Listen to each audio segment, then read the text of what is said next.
Hello friends, ఏంటి ఇలా ముందటేసుకొని తింటున్నాను అనుకుంటున్నారా? ఏం చేయనండి, ఆకలేస్తుంది. అండ్ దోశల్ని చూడగానే టెంప్టింగ్ అలా ఉందన్నమాట. ఎందుకు అంటే దోశలు చేసుకుంటే మనకు బయట బండ్ల పైన ఎలా అయితే దొరుకుతాయో ఆ టేస్ట్ వచ్చేలాగా చేస్తాం కాబట్టి వాటిని చూడగానే టెంప్ట్ అవుతాను. ఇప్పుడు మనం కూడా అలాంటి దోశలు చేసుకొని తిందాము. సో మీకు అందరికీ పల్లి చట్నీ తెలుసు, దాన్ని పెద్దగా చూపించట్లేదు. నార్మల్గా ఎలా చేసుకుంటాము, పల్లీలు ఫ్రై చేసేసి పచ్చిమిర్చి, ఉప్పు, ఎల్లిపాయలు ఇవన్నీ వేసేసి మంచిగా గ్రైండ్ చేసుకొని దాన్ని పోపు పెట్టేసుకుంటే మనకి దోశకు కావాల్సిన చట్నీ రెడీ అయిపోతుంది. అండ్ దోశ ఎలా వచ్చినా, పల్చగా వచ్చినా, లావుగా వచ్చినా, మనకు హోటల్ స్టైల్లో రెడ్గా వచ్చినా, వైట్గా వచ్చినా, దాన్ని టేస్ట్ చేంజ్ చేయడానికి మనకంటూ ఒకటి ప్రిపేర్ చేయాలి. అది ఏం బ్యాటరు అంటే, దోశ వేసుకున్న తర్వాత మనం హోటల్స్లలో చూస్తూ ఉంటాం, చిన్న చిన్న బండ్ల పైన కూడా చూస్తూ ఉంటాం, దానిపైన రెడ్ కలర్గా ఒకటి మన పేస్ట్ లాంటిది రుద్దుతూ ఉంటారు. ఇప్పుడు నేను కూడా అదే చేస్తున్నాను వీడియోలో. అది ఎలా చేస్తారు, ఏం చేస్తారు, అది ఎందుకు అంత టేస్టీగా ఉంటుంది దోశ అనేది ఇప్పుడు అది ఎలా చేసుకోవాలో కూడా చూపిస్తాను. సో నా వాయిస్ కొంచెం పోయింది, కోల్డ్ బాగా అయింది, అందుకే కొంచెం నర్వస్గానే ఉంది. కానీ వీడియో పెట్టాలి కదా, మళ్ళీ కన్సిస్టెన్సీ పోతుంది.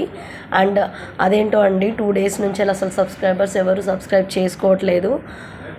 సో కొంచెం డిసప్పాయింటింగ్గా ఉంది. కానీ ఎక్కడ మిస్టేక్ చేస్తున్నాను అనేది నాకు అర్థం కావట్లేదు. కొంచెం కమెంట్ సెక్షన్లో మీ కమెంట్స్ అయినా నాకు చెప్పండి, సో దట్ నాకు ఎక్కడ మిస్టేక్ చేస్తున్నాను అనేది నాకు తెలుస్తుంది. సో ఇలా దోశ వేసేసుకొని దానిపైన నేను తయారు చేసుకున్న పేస్ట్ పెట్టేసి ఆనియన్స్ పెట్టి ఆయిల్ దాంతో బ్రష్ చేసుకున్నాను. ఇదే మన ఇంగ్రీడియంట్. దీనికి కావాల్సిన only 4: ginger garlic paste, salt and కారం. మనం కారం ఎక్కువగా తీసుకుంటే ఎక్కువ యాడ్ చేసుకోండి, తక్కువగా తీసుకుంటే తక్కువ యాడ్ చేసుకోండి. అండ్ ఇది చక్కెర, కొంచెం చక్కెర మాత్రం తక్కువగానే తీసుకోవచ్చు. ఆయిల్ కొంచెం ఎక్కువ పడుతుంది. మనం ఇది యాడ్ చేసుకున్నప్పుడు ఆయిల్ వేసుకోకుండా కూడా పర్లేదు, దోశ ఈవెన్గానే కాలి వచ్చేస్తుంది. సో ఇలా దీన్ని పేస్ట్ రెడీ చేసేసుకొని పెట్టుకొని దీనితో కనుక మనం తింటే సూపర్గా, మనకు రోడ్ సైడ్ ఎలా అయితే దోశలు వస్తాయో టేస్ట్ సేమ్ అలాగే వస్తాయి.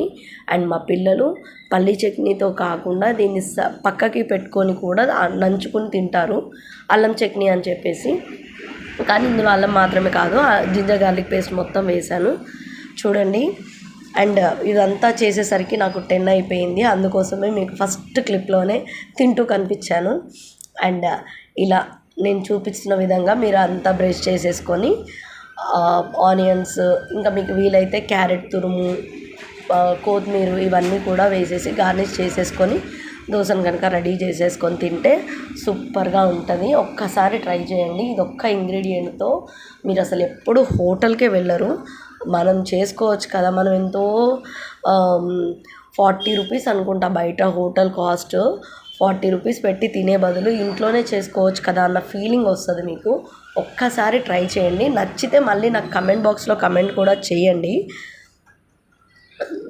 సో ఇది ప్లెయిన్ దోశ. మా పాప అంచుకుని తింటుంది కానీ దానిపైన వేయొద్దు అని చెప్తుంది, అందుకోసం తన కోసం ప్లెయిన్ దోశ వేశాను.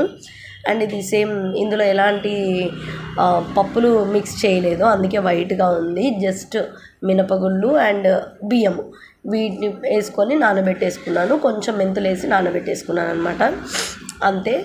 సూపర్ టేస్టీగా, సూపర్ బండి పైన ఉన్న ఫీలింగ్ మనకి ఈజీగా తెలుస్తుంది. ఒకటి తినే ప్లేస్లో మనం 4 తినేస్తాము.